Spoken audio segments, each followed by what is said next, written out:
Hi everyone, my name is Priyansha. I am a senior product manager with Zillow, and I'm super excited to talk about building products in high growth companies. Here is a summary of the content I have prepared for you. I'll start by giving a brief introduction, and then I'll talk a bit about what is high growth and high growth culture. My thinking is that having an understanding of that culture will help you visualize what scenarios are typically faced by product managers in those cultures. So that next we can spend most of the time talking about strategies that I have personally found effective as a product manager building products in such scenarios. So I had a lot of fun preparing this deck, and therefore I really hope this is useful and interesting for you as well. So here is a snapshot of my journey. I am originally from India and currently I'm in Seattle. My undergrad major was in economics and I'm from humanities. So I'm not an engineer. And then post my undergrad, I joined OYO Rooms. For those of you who don't know about OYO, it's a hospitality tech startup in India, kind of like the Uber of hotels. And I joined them when they were really small, and currently they are a unicorn. So I had a great time building and scaling different products for them as they were growing. Then, post that, I came to the US to do my MBA. During my MBA, I took classes in marketing, analytics, and software management, all of which I believe are skills that are useful for product. And then post my MBA, I came to Zillow, where I'm currently a senior product manager.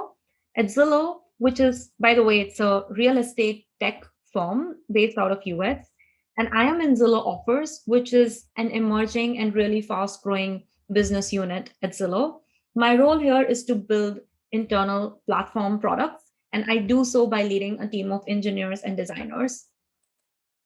I also wanted to talk about what motivated this topic. I have had the fortune to work at two very high growth companies, and that has been nothing short of a roller coaster ride. So, to give you an idea, I joined OYO when we had 200 employees and we had 100 hotels. By the time I left, we had 3,000 employees and we had 10,000 plus hotels. So, as I was building products, as they were, we can call it, hyper growth or 0 to 1 scaling, but I found common themes in both these orgs, which can be both exciting and they can be daunting. So, my objective in today's talk is to help you visualize what such hypergrowth feels like, and then make sure you have the right toolkit so that as you're building products in these scenarios, you don't lose your mind and, in fact, you enjoy your experience. With that background, let's now talk about what is high growth and high growth culture. Let's put a definition to these terms. So as I define it, high growth can be understood as the exponential growth in the North Star metric for any product or business unit. Now, what is North Star metric? North Star metric, as I understand, is the primary success criteria that a company measures whenever it's determining its performance in every quarter or annually. And different companies can measure this North Star metrics like differently. So they can think about the number of engaged users, they can think about how many markets they are present at. It's not really common, but sometimes as tech firms are scaling, they also care about revenue metrics such as EBITDA. But the idea is that that particular metric is growing a lot over a relatively short period of time for it to be called high growth. And then I have included some examples of products that have grown high growth on this deck. So a classic example is Clubhouse. If you heard about them, their number of users grew by more than 6 times in a span of few months, which is amazing. And then some other products include like Zoom, TikTok, and Airbnb, all of which are great examples of businesses or products that have experienced hypergrowth. One clarification here is that a company can have high growth products and services regardless of how big or small it is. So it's not like only startups will have high growth companies. If you think about a global tech giant such as Amazon, it's constantly innovating and constantly introducing new products and scaling them aggressively. And therefore, I really believe that if you have like a growth mindset and the ability to launch and scale products quickly, as a PM, those will be skills that you will find invaluable like in every tech firm. I now want to talk about some cultural characteristics that I have found common in high growth teams. And as I mentioned, the objective is to help you visualize if those are themes that you enjoy as an individual and as a product manager, so that you can decide if you are the right fit for such teams. The first thing is that you will get to have a really high level of individual impact. So at the onset, teams are small, but the responsibility is huge. And therefore, as a percentage of the pie and as an individual, you generally just get to have a really high level of ownership and impact. So you will get to own like the complete product area, for example, versus like imagine being in a much bigger team where you will get to own one small part or one feature of one category of that product. So as an individual, if you're someone like who really likes taking ownership and people depending a lot on you, that kind of culture, then you will enjoy being a part of these teams. The second theme I've observed is that leadership loves to engage with everyone on the team. In pre pandemic days, we used to call it open door policy, which meant that you could walk into an executive's office and have a conversation with them at any point. And I used to find such a culture of just like flat hierarchy very fulfilling. The third thing is that you will get to experience a faster career ladder in product teams that are growing really fast as compared to teams that are like very established and have rigid hierarchies defined already. This is so because if you join like a core team, if you are a part of that team, then as the product grows, your responsibilities and your career in that company grows along with it. And the last thing is that because the teams are growing so fast, generally there is a culture to experiment and take things and take risks. So there will be a culture of encouraging people to try and fail versus not trying at all. And therefore, as a product manager, if you want to think out of the box for your product area and take like big bets, this is the right place for you to be at. Okay, now I also want to describe some cultural characteristics that I personally found tricky for product managers in these teams. The first thing is that just by very definition of high growth, your product area will be assigned really steep targets. Now, I want to call out that these targets are justified. So it's not like the managerial decision is to assign it to you just because they want to stress you out. No, there is a rationale for products to have to go really fast because, first of all, let's say your product has been introduced. That is typically when it is expected to grow really fast and capture the remaining market. And it's important because if your product has already found success in one market, if you don't scale the entire market first, then a competitor will get there and capture that market before you. The second thing is that at this stage, you must have found your first set of customers, and therefore it's important that you don't lose them. And so you need to constantly deliver value to them so that your product doesn't go stale. And if because if it goes stale, you will lose your first set of customers, and then you will lose the momentum that you have acquired. And therefore, by the very um, stage at which your product is at, it will expect to have aggressive or targets in order to survive. The second thing is that change is the only constant in high growth teams because like people, processes, everything changes so fast as you're growing. On more than one occasion, I have walked into an office and realized that my desk has been shifted because my team has changed overnight. And while some degree of change is healthy, I feel a lot of change can be overwhelming. And therefore, that is another tricky scenario for product managers. The third thing is that because everything is a first time and because things are changing so fast, there is generally a lot of like ambiguity and lack of data, which makes it difficult for you to plan things or look ahead. So whenever you read like the job description of tech firms that are growing really fast, Traditionally, you will find a line saying, "We're looking for people who thrive in uncertainty." And that is justified because it's very real out there.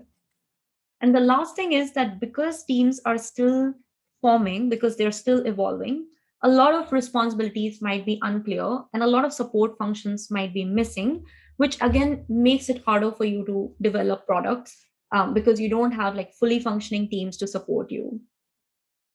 So, my objective in laying out these tricky scenarios is to set some context for my next section, which is we'll now talk about how to build products in these tricky scenarios. So, what I'll do now is I'll reintroduce one of the four themes that we discussed, and then I'll provide two or three tips that I have personally found effective in dealing with those scenarios smoothly. So the first one, if you remember, was aggressive targets. And aggressive targets effectively means that you will need to have really fast product launches. And that is tricky because if you look at the chart at the bottom of the deck, this is what a sample product cycle might look like. So you will have an idea and then you research it, develop it, and take it all the way till you introduce it. And then there are further downstream processes as well. Now, traditionally, this might take like a couple of months, but in a high growth team, because the business needs are changing so fast and they're so urgent, you might sometimes be required to ship things in a matter of few days. Now, how do you do that without like significantly breaking user quality? So the first principle is, and this is something I have imbibed not just in work, but also in life, done is better than perfect. Take quick decisions and keep moving forward. Your objective as a product manager should be to create immediate value. Your objective should not be to create perfection. And therefore, be agile in your product development journey, which means that you should have like continuous, quick, iterative releases versus trying to change the perfect launch. Don't shy away from quick wins. This is the time to be scrappy and hacky at times. If you take like a really long development cycle, let's say you take 6 months to build the perfect product, it might not add a lot of value because in those 6 months that user need itself might have disappeared or changed completely. And therefore in these scenarios there is a higher opportunity cost to waiting and perfecting things versus just like doing things and creating immediate incremental value. The second tip is that drive this importance of speed with your teams because as a PM, you are a function of your team. So even if you're convinced you want to do things fast, you have to convince your teams and be sensitive to the fact, like realize this upfront that engineers and designers, they really value their art and their code. And therefore, they might not be very keen on the scrappy, inelegant things that you propose just to like do things faster. And if you're empathetic to this fact upfront, you can then establish team norms and be transparent with your team about what the current business priorities are. By being transparent, you can then drive like a culture that is more action oriented. And I believe that all of this should happen upfront versus you being in the middle of the project and then like chasing them for timelines and then realizing that they are not aligned or they're not on the same page. The third thing is that if you're taking decisions really fast, there is like a risk that you might get them wrong. And therefore, have smart iterative rollout strategies. That is like, let's say if you're launching something, launch one user group at a time, launch one market at a time, see how it performs, and then expand to other markets. Think about having backup plans. Think about, can I roll back this feature in case things go wrong? So if you're thinking in that direction, then even if you're moving fast, even if you're taking fast decisions, you're not risking completely breaking the system. Okay, so that was one theme. Now let's talk about the second tricky scenario, which is that change is the only constant. So, in general, like change can be stressful for people, but more so maybe for product managers because you are the person responsible for defining, let's say, the 3 year vision for your product area. Now, how do you do that when everything around you is changing so consistently? So this is something I found really useful. Have crystal clear understanding of what is the business vision for your company. Now, your business vision is very different from your quarterly targets or annual targets. Your business vision is the core customer problem that your company is trying to solve for. And this vision will stay consistent over time and it will be really broad. So, for example, Google's vision is to organize the world's information and make it universally accessible and useful. So Google might be launching, let's say, 1,000 products, and they may all serve different use cases. But you will find that the common theme is that they will all add value towards this broader vision. And your company's vision, because it's still evolving, your product area, it might not be very well defined. So you need to engage with leadership to make sure you understand what is that core value. And once you have that top understanding, translate that into your product area and you will find it much more consistent than having to like deal with changes which make no sense. So this advice was a little weird when I first received it from a mentor, but about get attached to your vision, not your product area.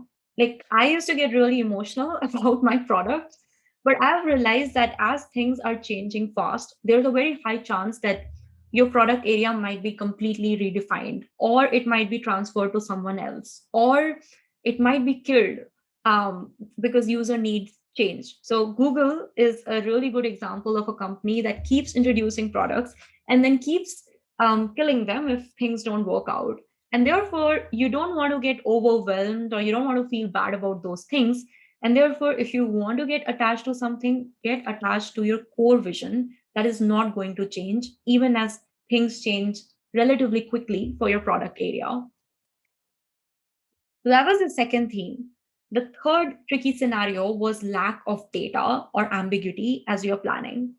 So, one of the core responsibilities of a product manager is to do prioritization. Like they're always thinking about what to build next and how do they decide that?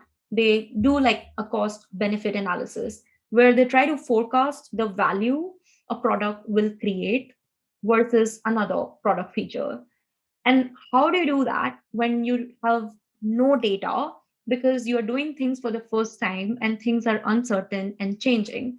So, this is really hard in high growth companies as compared to already established organizations because they have a good chunk of historical data for the product, which you will not. So this is a helpful tip that I can vouch for. If you don't have data, even if you have data, always listen to customer stories. So never underestimate the power of qualitative data, things like strong customer feedback or testimonials, or literally any chance that customers got to leave feedback for your product. I have seen so many meetings where senior product leaders have presented, let's say, one customer story, and that has influenced the complete product roadmap for that area.